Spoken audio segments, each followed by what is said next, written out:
began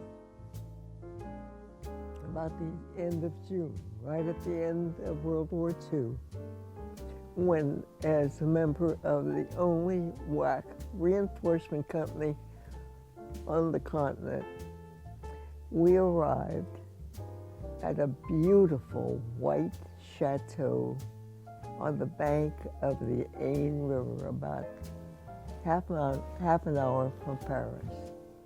We arrived in late afternoon with about 15 2.5-ton trucks.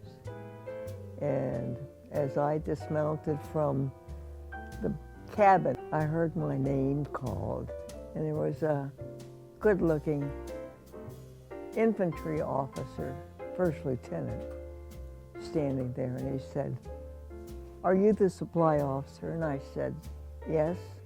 And he said, "Well, if you'll tell me how these trucks are loaded, I have a crew of men here who would be happy to help you." And so I said to him, patient, "Never mind. We don't need any help. I have a supply officer, and we can take care of it ourselves. Thank you." I turned around, there was another officer there, and he said, "Well, come on in." We said, we have some drinks waiting for you." The women and I went in to the chateau to find our rooms, and as we went up the stairway, still thinking of this young lieutenant who had come up to talk to me, I said, "Gee, I'd like to bite my initials in his neck." So we went up, found our rooms, etc., and came downstairs, and we came into a large salle in French, a large room.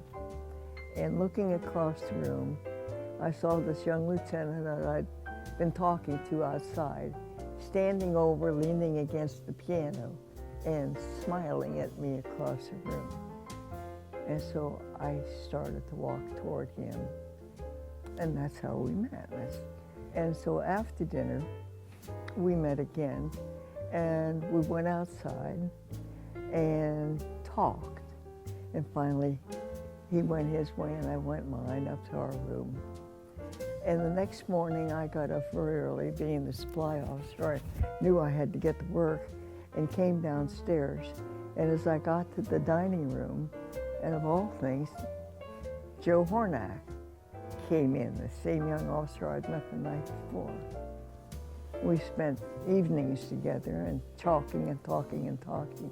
About 4 days later, Joe came up and said, I'll show you around. So the group went off one way, and we went in another direction. And as I remember it, we walked a few miles into a rock quarry. And all the while we were gabbing, but we ended up with him sitting up against a big rock. And I don't know how, but somehow I had my head in his lap and we were still talking. And then in a pause of conversation, he leaned over and kissed me. Beginning the war for me, I had the attitude and the determination not to make close alliances with anybody. That meant avoiding any emotional entanglements with the ladies. And it even carried on over to not making any long-term plans to be friendly with the men. Now, that doesn't mean we weren't friendly and dependent, but we were prepared every week to not see somebody again, ever. I had reviewed with my dad from World War I how hopeless war is. And for the duration of the war, you hear about people in England and other countries who've been in the war now for years. They haven't been back, they haven't seen their wives, and every day is dangerous. And not just dangerous from shock and shell, but just riding in a Jeep is dangerous. Getting off a ship is dangerous, and people are dying. So you had the sense of, hey, forget about future. Right now, there is no future. You do what you're going to do today, do the best you can, and don't be surprised if you're not there tomorrow. As far as the association with Virginia. It started when the war had just ended. I had just been ordered into a combat firing problem design and operation, which we were conducting at Tracy-Laval, a chateau, which was the headquarters for this training exercise. My first view of Virginia was her buns backing out of the truck. And she was in uniform, Eisenhower jacket, slacks, and whatnot. And so she got down and she turned around and looked at me. And I want to correct something she said. She was a first lieutenant, and I was a first lieutenant. But I ranked her by date. Anyway, I said, Lieutenant, how are these trucks loaded? I have a cadre here, we'll get it offloaded. And she made her remarks about, she was not ready to talk about that, and it was silly. They needed to get freshened up and whatnot. They'd been on the road 8 hours. Buck Rogers, my friend, another lieutenant there, came up and in his Louisiana drawls and, said, hey, why don't you come on up? We've got a drink ready for you. So she walked up and she said some things. So I turned to one of my sergeant there with me and I said, Sergeant, you get acquainted with the enlisted women and take her those trucks with you. He said, I got it all arranged. Don't worry. Listen, I didn't get to be a first lieutenant without knowing how to look at a group of women and figure out which ones were the ones, And this lady, I tell you, she looked good. So when we got into that lounge, then she comes in, and I look over there and see her, and I grin, and she grins back, and she comes across. And we struck up a conversation and found out very quickly that she was a very pleasant and girl, and no nonsense, but very easy to be with. And ultimately, we got out and went down stairs and went out to the moat and the bridge over the moat. And we leaned up against the bridge on the moat, and we talked there at night, I guess, for another hour or two. We had so much in common. She came on the Ile-de-France, I was on the Ile-de-France. Our association was so different from anything that I'd experienced. For all those years that I'd cut away from any serious entanglements, and all of a sudden here I am, going somewhere with a girl that I really didn't want to be separated from. But the idea of marriage, this was, oh man, that was a leap I wasn't sure about at all. It was hard for me to reconcile myself to this different view and start worrying about it. Before, everything was dictated. And besides, you didn't know at 6 o'clock at night where you were going to be the next day for sure. And that happened to me several times, and on these assignments, switching the assignments. So anyway, it made it the time together very, very precious, and we looked for any opportunity to meet each other somewhere. I had to build their dining rooms in Chateau. Incidentally, this part of the Compiègne forest was very dangerous for the whites. Almost dangerous sometimes because we had a couple thousand GIs back there. Many of them were veterans going back, and they were looking for girls. And in the Compiègne forest, how are you going to keep men separated from girls? Well, you ain't going to do it by giving orders. So we had to build a 10-foot high fence around that whole encampment. That's part of the job. And my little shack office was the only male facility in that compound. Wow. So everybody made a big joke about me, being all this. And it didn't matter to me. There were 2,000 women out there, but I looked for chances to talk to Virginia, even for a few minutes. Well, Tracy-Laval for just a moment. I was at the piano again with Colonel Hirschfelder, just reminiscing about what was happening in Europe and what was happening around the world. And he came out after a couple of drinks with the famous statement that, well, there was still another war to be fought, and he was going to get his piece of it. And he said, Hornak, I like your style. And he says, I'd like for you and me to go there and do some more good. And, you know, I kind of shriveled inside and kind of wondered, how in the world am I going to get past this? And sure enough, I did get past it.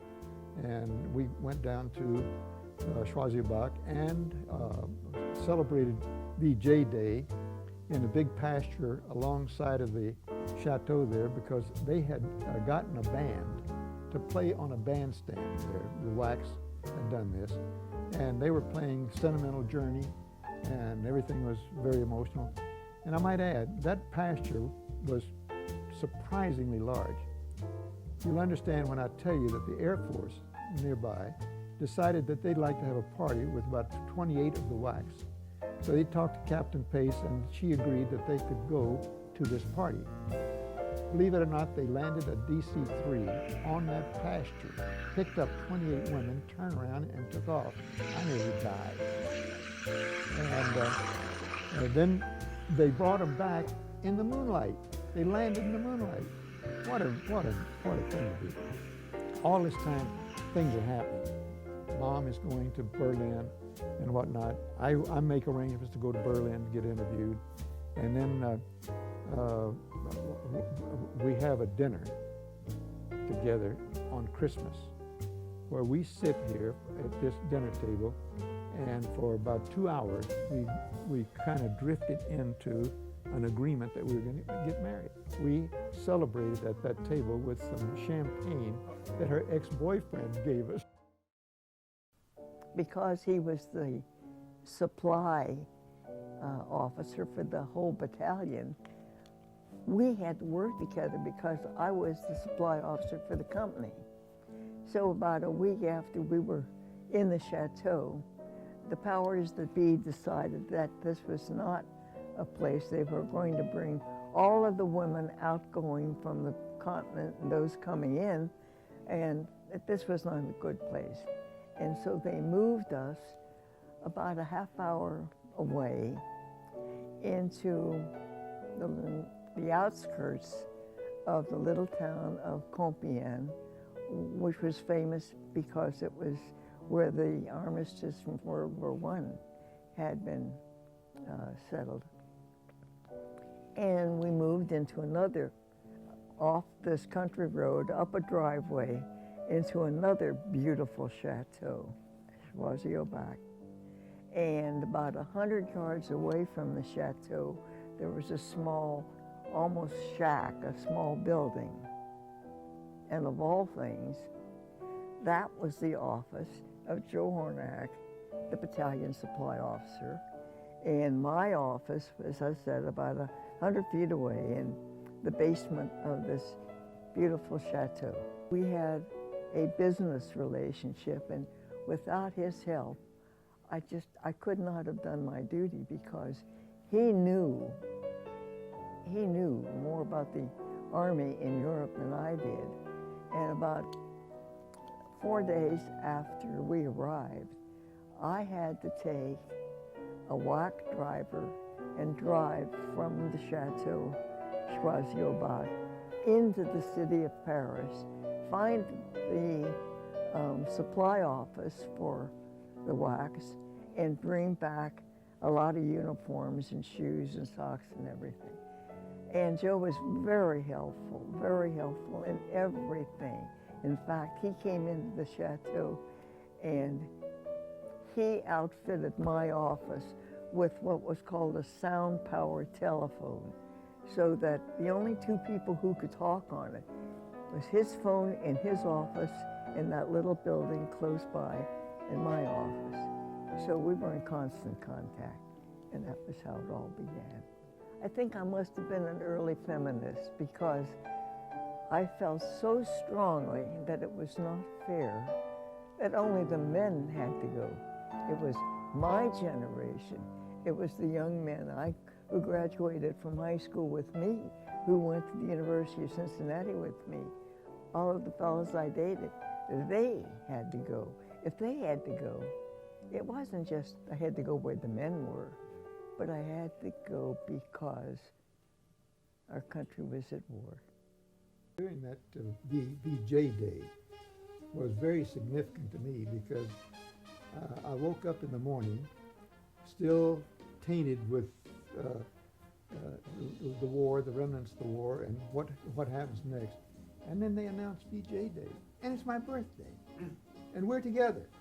And there's all of a sudden, there's this reopening of the assurance that there's a future. Mm-hmm. All of a sudden now, we're not looking at another shooting episode, we're looking at planning ahead. And that put a new kind of a burden on us. You know, now what are you two gonna do? Fortunately, that day we didn't have a lot to do. And we were forced to think about it, you know, which was okay. But it was a new dimension. And you've got to remember that in those days, travel and travel arrangements and whatnot could be instant, or they could be difficult. But for us as officers, after the war, with goodwill of our commanding officers and whatnot, it was pretty easy for us to facilitate moving. So we began to move. The attitude of the GIs returning from the war was that they didn't want to do anything. Neither did the officers. The war was over. And it was hard to control 6,000 men. So the I&E program, the Information Education Program, was pushed very hard to make the men realize what they were going to hit when they got to the state. They weren't going to recognize people that they knew. They weren't going to recognize the streets and whatnot. So there was that. And then she, in the meantime, is now going to take adventure of her life. She's going to get in a Jeep and go from Le Havre to Berlin. Yeah. So I drove up to Berlin. There was always an Army officer or a GI who would come and help us.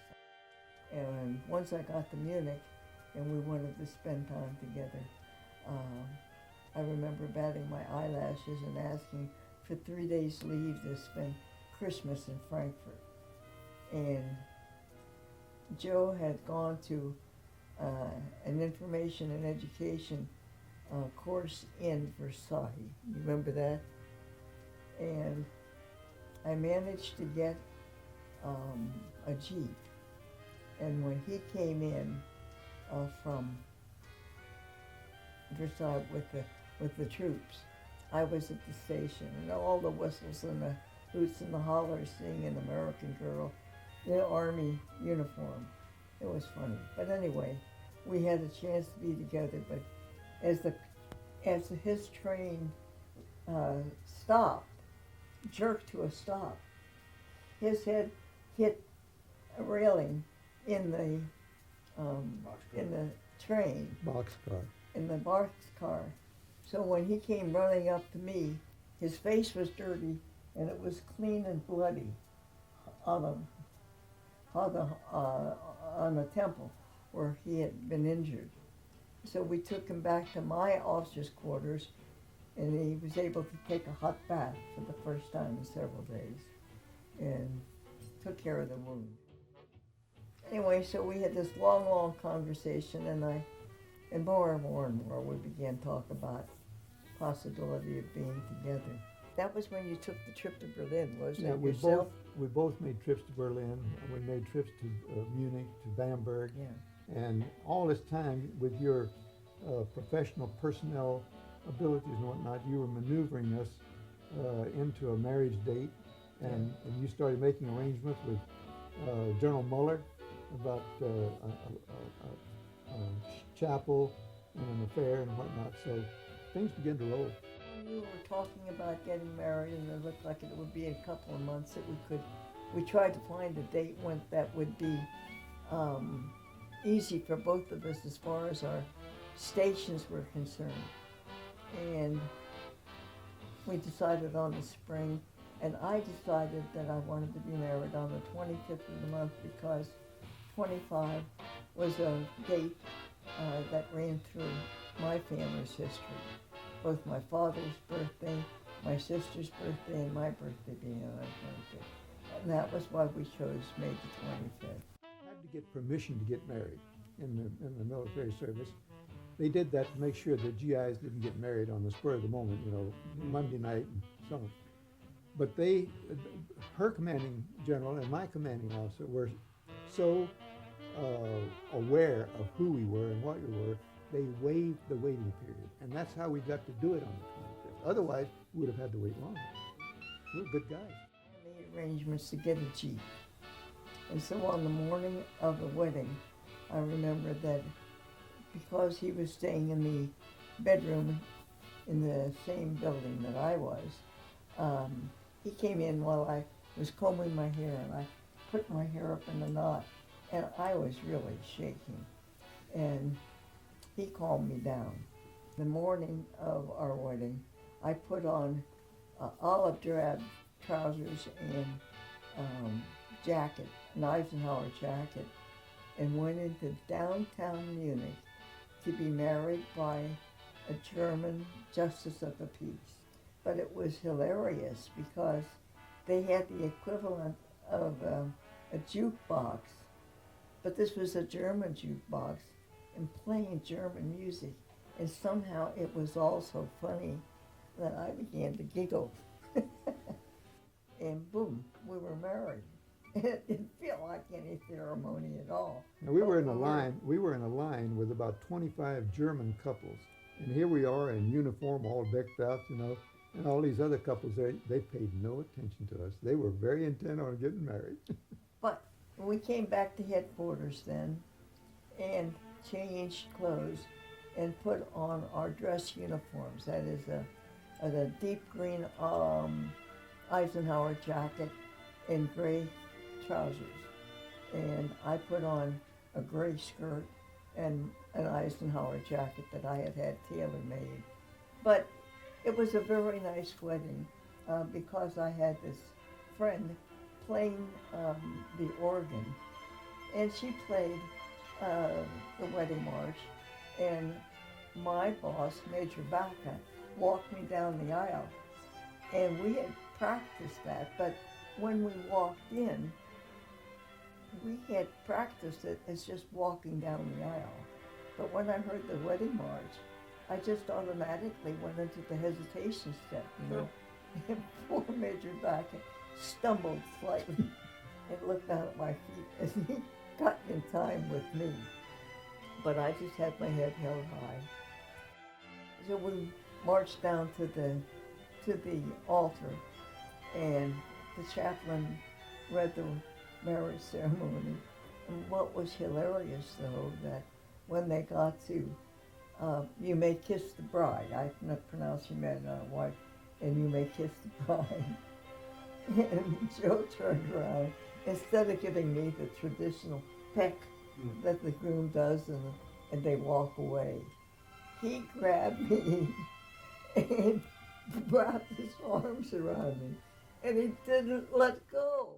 Another funny thing, you know, you got to remember that this was all happening in a bombed out Munich. There was no store that you could go to. Anything you bought, you got from the military commissary and whatnot, and we didn't have a wedding ring. Well, there was no jewelry store. And the PX, the only place that we could buy anything, they didn't carry wedding rings. But through a German man working in my office, he found a German jeweler who would make a ring for me. And he didn't want money. What he needed was a pair of shoes. So I went to the officer's store and bought a pair of shoes. Civilian shoes. And that's how we bought our wedding ring. And we got the gold. Several of our friends turned up with gold rings, just plain gold rings.